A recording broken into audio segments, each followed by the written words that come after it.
اور تم ان کو دیکھو گے کہ دوزخ کے سامنے لائے جائیں گے، ذلت سے عاجزی کرتے ہوئے چھپی نگاہ سے دیکھ رہے ہوں گے، اور مومن لوگ کہیں گے کہ گھاٹے میں رہنے والے تو وہ ہیں جنہوں نے قیامت کے دن اپنے آپ کو اور اپنے گھر والوں کو خسارے میں ڈالا۔ دیکھو کہ بے انصاف لوگ ہمیشہ کے دکھ میں پڑے رہیں گے، اور اللہ کے سوا ان کے کوئی دوست نہ ہوں گے کہ اللہ کے سوا ان کو مدد دے سکیں، اور جس کو اللہ گمراہ رہنے دے اس کے لیے ہدایت کا کوئی رستہ نہیں۔ ان سے کہہ دو کہ قبل اس کے کہ وہ دن جو ٹلے گا نہیں اللہ کی طرف سے آ موجود ہو، اپنے پروردگار کا حکم قبول کر لو۔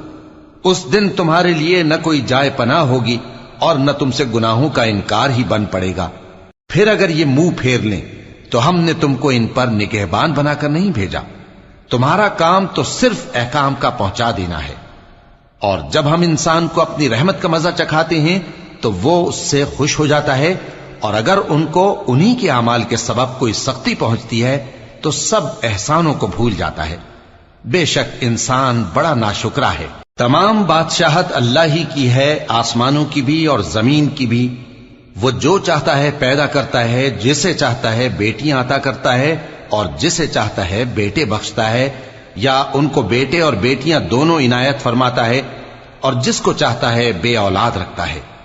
وہ تو جاننے والا ہے، قدرت والا ہے، اور کسی آدمی کے لیے ممکن نہیں کہ اللہ اس سے بات کرے مگر وحی کے ذریعے یا پردے کے پیچھے سے، یا کوئی فرشتہ بھیج دے تو وہ اللہ کے حکم سے جو اللہ چاہے القا کرے۔ بے شک وہ بلند و برتر ہے، حکمت والا ہے۔ اور اسی طرح ہم نے اپنے حکم سے تمہاری طرف روح القدس کے ذریعے سے قرآن بھیجا ہے۔ تم نہ تو کتاب کو جانتے تھے اور نہ ایمان کو، لیکن ہم نے اس کو نور بنایا ہے کہ اس سے ہم اپنے بندوں میں سے جس کو چاہتے ہیں ہدایت کرتے ہیں۔ اور بے شک اے نبی تم سیدھا رستہ دکھاتے ہو، یعنی اس اللہ کا رستہ جو آسمانوں اور زمین کی سب چیزوں کا مالک ہے۔